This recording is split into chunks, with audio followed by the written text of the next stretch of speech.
Hola, soy Lorena Castellanos. Qué bueno poder estudiar la palabra juntos aquí en la lectura pública de la Biblia. Nuestro primer pasaje es el Salmo 43, una canción expresando el gran anhelo que tiene el ser humano de conocer a Dios como nuestro refugio, nuestra luz y nuestra esperanza. En Jueces 7 y 8 leeremos de la victoria de Gedeón, pero también del fin de su legado. Terminaremos en Juan 20, el relato de la resurrección. Que hoy el poder de la palabra transforme tu manera de vivir. Bendiciones. El libro de Salmos, capítulo 43. Declárame inocente, oh Dios. Defiéndeme contra esta gente que vive sin ti. Rescátame de estos mentirosos injustos. Pues tú eres Dios, mi único refugio seguro. ¿Por qué me hiciste a un lado? ¿Por qué tengo que andar angustiado, oprimido por mis enemigos?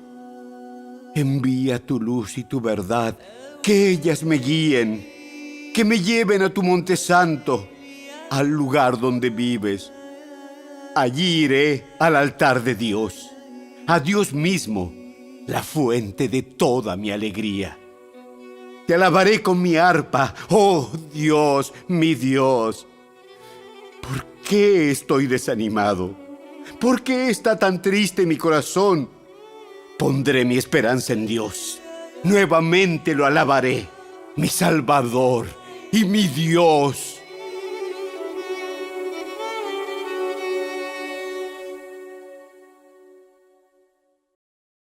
El libro de Jueces, capítulo 7. Entonces Jerobbaal, es decir Gedeón, y su ejército, se levantaron temprano y fueron hasta el manantial de Harod. El campamento de los ejércitos de Madián estaba al norte de ellos, en el valle cercano a la colina de Moré. Entonces el Señor le dijo a Gedeón: Tienes demasiados guerreros contigo. Si dejo que todos ustedes peleen contra los madianitas, los israelitas se jactarán ante mí de que se salvaron con su propia fuerza. Por lo tanto, dile al pueblo, a todo aquel que le falte valentía o que tenga miedo, que abandone este monte y se vaya a su casa. Así que 22,000 de ellos se fueron a su casa, y quedaron solo 10,000 dispuestos a pelear. Pero el Señor le dijo a Gedeón: Todavía son demasiados. Hazlos descender al manantial, y yo los pondré a prueba para determinar quién irá contigo y quién no. Cuando Gedeón bajó con sus guerreros hasta el agua, el Señor le dijo: Divide a los hombres en 2 grupos. En un grupo, pon a todos los que beban el agua en sus manos, lamiéndola como hacen los perros. En el otro grupo, pon a todos los que se arrodillan para beber directamente del arroyo. Solo 300 de los hombres bebieron con las manos. Los demás se arrodillaron para beber con la boca en el arroyo. Entonces el Señor le dijo a Gedeón: Con estos 300 hombres rescataré a Israel y te daré la victoria sobre los madianitas. Envía a todos los demás a su casa. Así que Gedeón recogió las provisiones y los cuernos de carnero de los otros guerreros y mandó a cada uno de ellos a su casa, pero se quedó con los 300 hombres. El campamento madianita estaba en el valle, directamente abajo de donde se encontraba Gedeón. Esa noche el Señor le dijo: Levántate, desciende al campamento madianita, porque te he dado la victoria sobre ellos.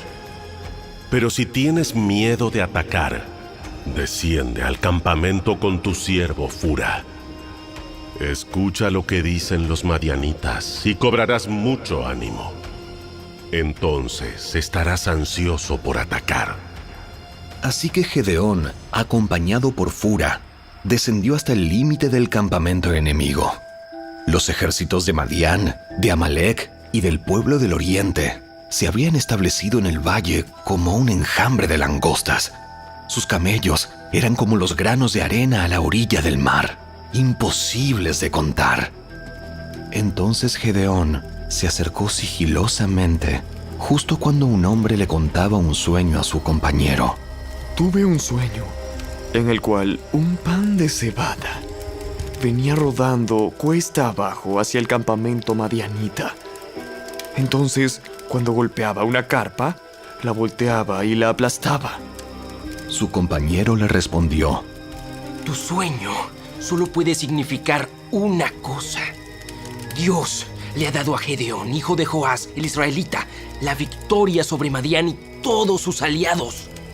Cuando Gedeón oyó el sueño y la interpretación, se inclinó en adoración ante el Señor. Luego regresó al campamento israelita y gritó: ¡Levántense! Porque el Señor les ha dado la victoria sobre las multitudes madianitas. Así que dividió a los 300 hombres en 3 grupos y le dio a cada hombre un cuerno de carnero y una vasija de barro con una antorcha adentro. Después les dijo: ¡Fíjense en mí! Cuando yo llegue al límite del campamento, hagan lo mismo que yo. En cuanto yo y los que están conmigo toquemos los cuernos de carnero, ustedes también toquen sus cuernos alrededor de todo el campamento y griten: ¡Por el Señor y por Gedeón! Fue apenas pasada la medianoche, después del cambio de guardia, cuando Gedeón y los 100 hombres que iban con él llegaron al límite del campamento madianita. Entonces, de un momento al otro, tocaron los cuernos de carnero y rompieron las vasijas de barro. Enseguida los 3 grupos tocaron juntos los cuernos y rompieron las vasijas. Con la mano izquierda sostenían la antorcha ardiente y en la mano derecha llevaban el cuerno y todos gritaban: ¡Una espada por el Señor y también por Gedeón! Cada hombre permaneció en su puesto alrededor del campamento y observaron cómo los madianitas corrían de un lado a otro, llenos de pánico y gritando mientras se daban a la fuga. Cuando los 300 israelitas tocaron los cuernos de carnero, el Señor hizo que los guerreros del campamento pelearan entre sí con sus espadas. Los que quedaron con vida huyeron a lugares tan lejanos como Betzita, cerca de Serera, y hasta la frontera de Abel Meola, cerca de Tabat.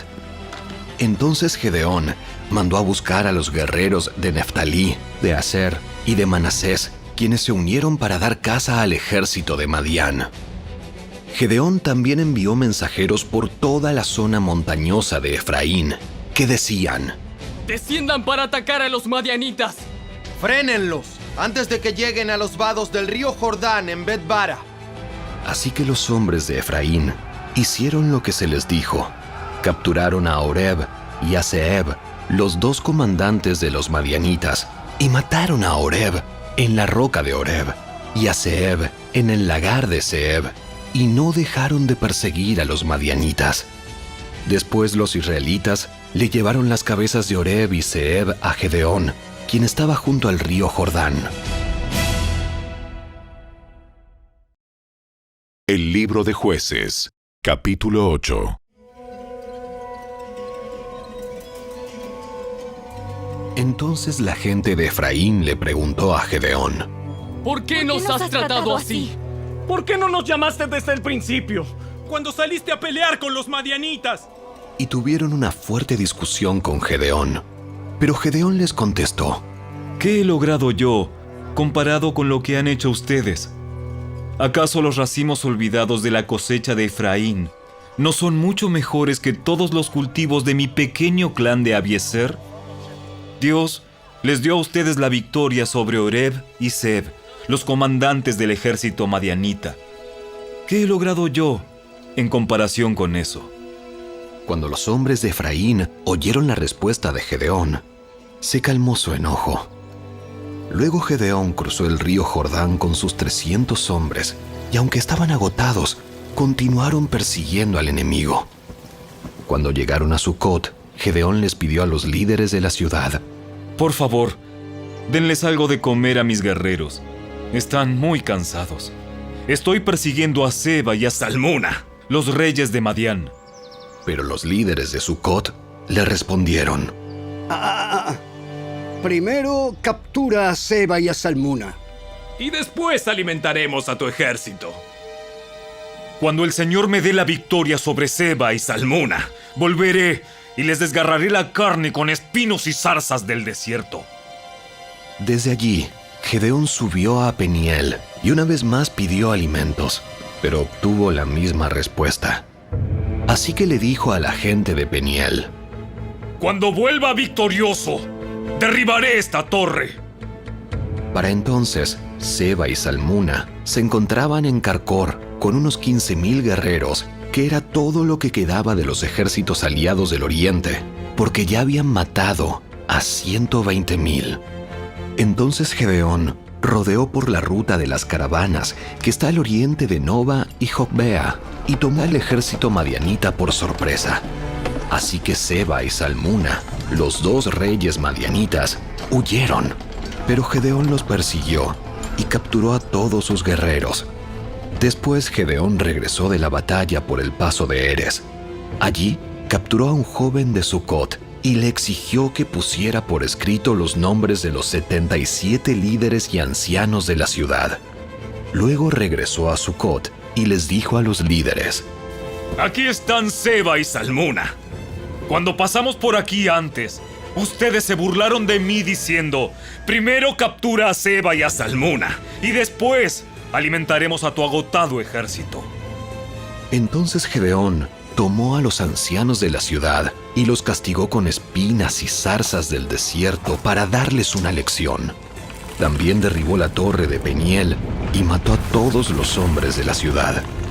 Después les preguntó a Seba y a Salmuna: Los hombres que ustedes mataron en Tabor, ¿cómo eran? Se parecían a ti. Todos tenían el aspecto de un hijo de rey. Eran mis hermanos, los hijos de mi propia madre. Tan cierto como que el Señor vive, les aseguro que no los mataría si ustedes no los hubieran matado a ellos. Volviéndose a Jeter, su hijo mayor, le dijo: ¡Mátalos! Pero Jeter no sacó la espada, porque era apenas un muchacho y tenía miedo. Entonces Seba y Salmuna le dijeron a Gedeón: ¡Sé hombre! ¡Sé hombre! ¡Mátanos tú mismo! Entonces Gedeón los mató a los dos y tomó los adornos reales que sus camellos llevaban en el cuello. Entonces los israelitas dijeron a Gedeón: ¡Gobiérnanos! Tú y tu hijo y tu nieto serán nuestros gobernantes. Porque nos has rescatado de Madián.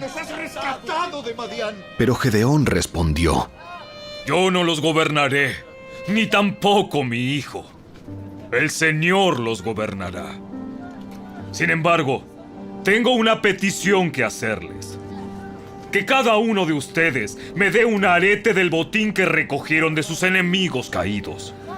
Como los enemigos eran ismaelitas, todos usaban aretes de oro. ¡Con todo gusto! ¡Con todo gusto! Respondieron. Así que extendieron un manto, y cada uno de ellos echó un arete de oro que había recogido del botín. Todos los aretes de oro pesaron unos 19 kilos, sin contar los ornamentos reales, ni los pendientes, ni la ropa de púrpura usada por los reyes de Madián, ni las cadenas que sus camellos llevaban en el cuello. Entonces Gedeón hizo un efod sagrado con el oro y lo puso en Ofra, su pueblo natal. Pero pronto todos los israelitas se prostituyeron al rendir culto a ese efod, el cual se convirtió en una trampa para Gedeón y su familia.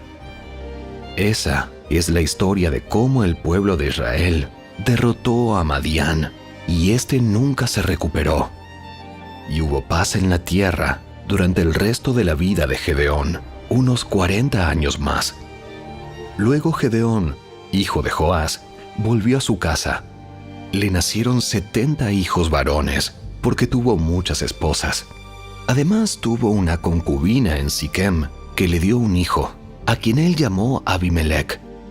Gedeón murió muy anciano y fue enterrado en la tumba de su padre Joás, en Ofra, en la tierra del clan de Abiezer. En cuanto murió Gedeón, Los israelitas se prostituyeron al rendir culto a las imágenes de Baal y al hacer a Baal Berit su dios. Se olvidaron del Señor su Dios, quien los había rescatado de todos los enemigos que los rodeaban. Tampoco mostraron lealtad alguna con la familia de Jerobaal, es decir, Gedeón, a pesar de todo el bien que él había hecho por Israel.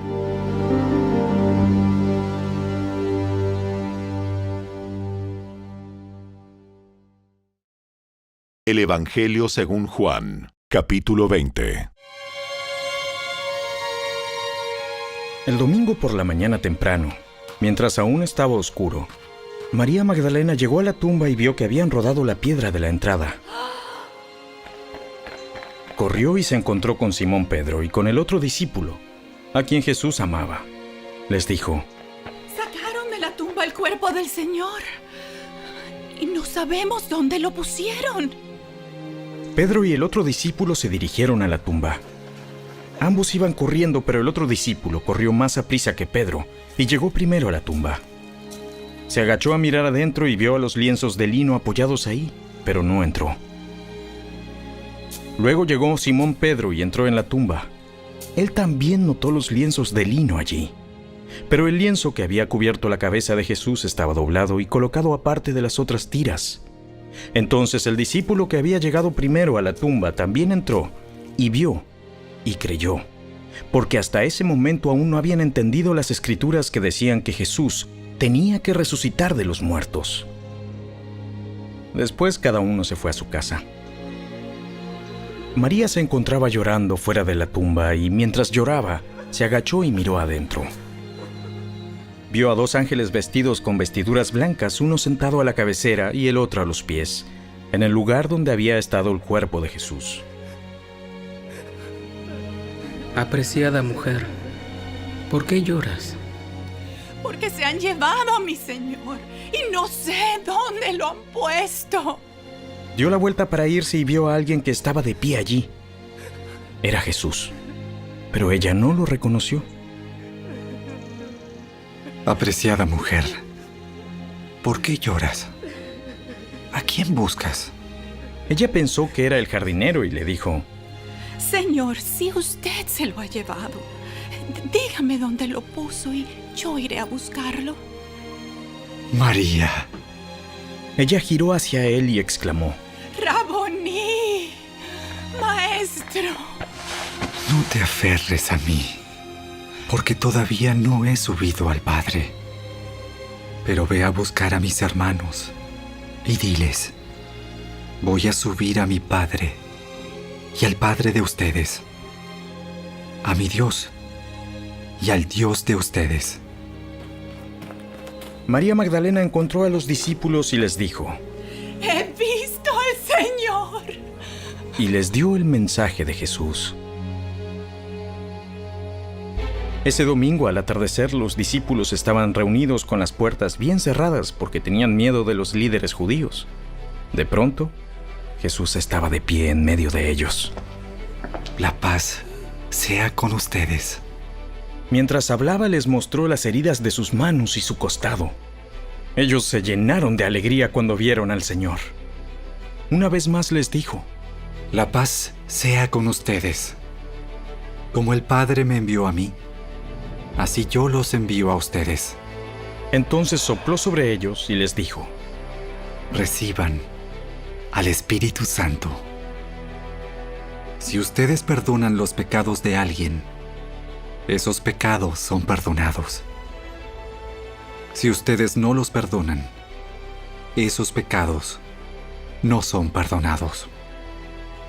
Tomás, uno de los 12 discípulos, al que apodaban el gemelo, no estaba con nosotros cuando llegó Jesús. Ellos le contaron: ¡Hemos visto al Señor! Pero él respondió: No lo creeré, a menos que vea las heridas de los clavos en sus manos. Meta mis dedos en ellas y ponga mi mano dentro de la herida de su costado. 8 días después, los discípulos estaban juntos de nuevo, y esa vez Tomás se encontraba con ellos. Las puertas estaban bien cerradas, pero de pronto, igual que antes, Jesús estaba de pie en medio de ellos y dijo: La paz Sea con ustedes. Entonces le dijo a Tomás: Pon tu dedo aquí y mira mis manos. Mete tu mano en la herida de mi costado. Ya no seas incrédulo. Cree. Mi Señor y mi Dios. Tú crees porque me has visto. Benditos los que creen sin verme. Los discípulos vieron a Jesús hacer muchas otras señales milagrosas, además de las registradas en este libro. Pero estas se escribieron para que ustedes continúen creyendo que Jesús es el Mesías, el Hijo de Dios, y para que, al creer en Él, tengan vida por el poder de su nombre.